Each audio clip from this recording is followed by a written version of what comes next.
China memulai perang dagang dengan Kanada. Negara itu secara resmi meluncurkan penyelidikan anti-dumping terhadap impor kanola.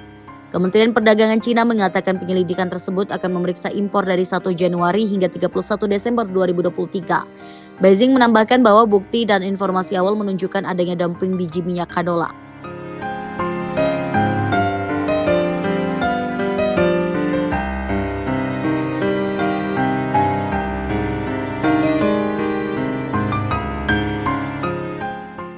Lebih dari separuh kanola yang diekspor oleh Kanada dikirim ke China dengan jumlah capaian 5,5 juta metrik ton kanola pada tahun 2023, seharga 3,72 miliar US dollar atau 57 triliun rupiah.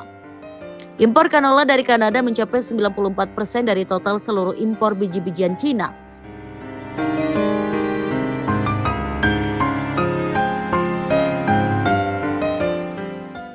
Sementara itu, Menteri Pertanian Kanada Lawrence McAulay mengatakan produk-produk negara itu memenuhi standar tertinggi dan sistem inspeksinya kuat. Ia menyebut prihatin dengan keputusan China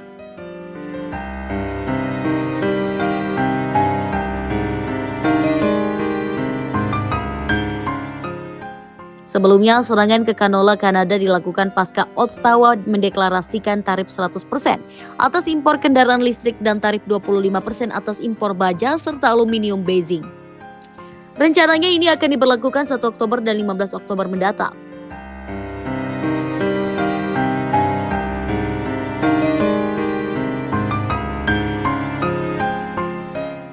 Perlu diketahui, industri manufaktur otomotif Kanada mempekerjakan lebih dari 125.000 orang. Kanada telah menginvestasikan miliaran dolar untuk mendukung transisi kendaraan listrik dan memperkuat rantai pasokan baterai domestik. Pada konferensi pers di Halifax, di pantai Atlantik Kanada, Trudeau sempat menyatakan bahwa kelebihan produksi kendaraan listrik China dan subsidi besar-besaran dari pemerintah untuk sektor otomotifnya mengharuskan kita untuk bertindak. Kedutaan besar China di Kanada langsung bereaksi dan menyampaikan ketidakpuasan yang kuat atas rencana Ottawa itu. Perlu diketahui, Komisi Eropa bulan lalu juga mengeluarkan draft terbaru soal bea masuk ke mobil listrik buatan China. Hal ini merupakan kelanjutan aturan yang sebelumnya sudah diterapkan sementara di Juni sekitar 17% hingga 37,6% di atas bea masuk saat ini sebesar 10%. Rencananya draft itu akan disetujui Oktober nanti. Dalam pernyataan terbaru, Komisi Eropa mengatakan pihaknya akan mengenakan bea masuk impor selama 5 tahun hingga 36% pada mobil listrik China. AS sendiri sudah mengumumkan memberlakukan peningkatan tarif impor kendaraan listrik China sejak Mei.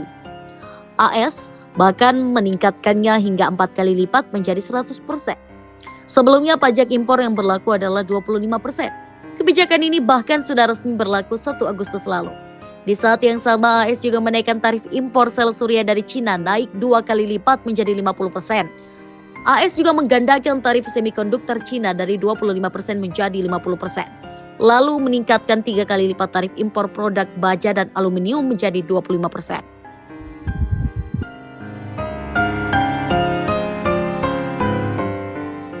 Pada bulan Mei tahun ini, Amerika Serikat mengumumkan akan mengenakan tarif pada serangkaian produk strategis seperti kendaraan listrik dan semikonduktor dari Tiongkok.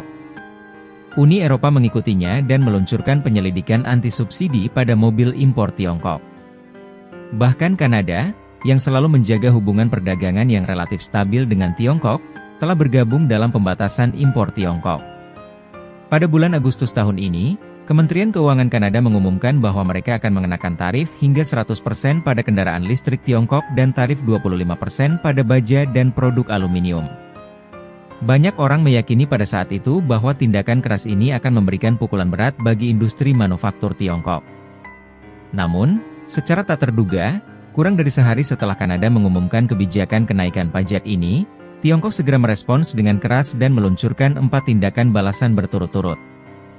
Menurut orang dalam industri, salah satu tindakan balasan tersebut mungkin menyebabkan Kanada mengalami kerugian langsung sekitar 950 juta dolar. Namun, yang membingungkan adalah mengapa Kanada tiba-tiba mengambil sanksi keras terhadap kendaraan listrik Tiongkok. Sanksi balasan seperti apa yang diluncurkan Tiongkok terhadap Kanada? Jika Anda menyukai konten video kami, silakan klik untuk berlangganan saluran YouTube kami agar Anda dapat menerima semua konten video terbaru kami. Sekarang mari masuk ke topik.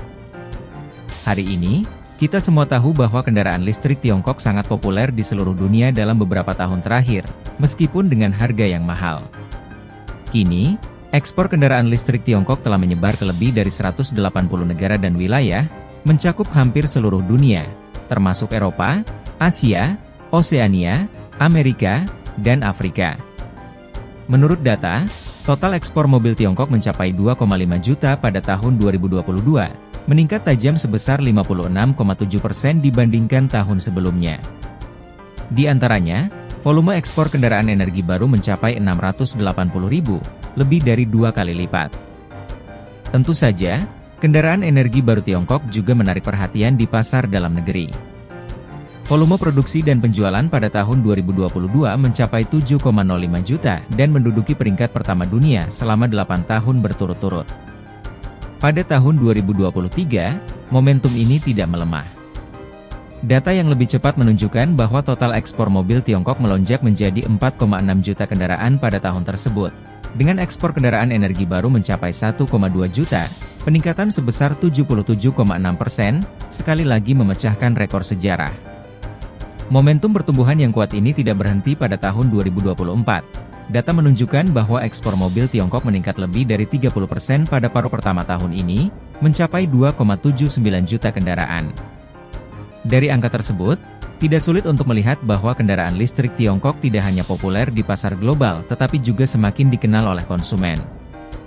Namun, perlu dicatat bahwa ekspor kendaraan listrik energi baru Tiongkok sebagian besar terkonsentrasi di kawasan maju seperti Eropa dan Amerika Serikat. Pertumbuhan pesat seperti itu tentu saja menimbulkan kewaspadaan dan kekhawatiran negara-negara barat.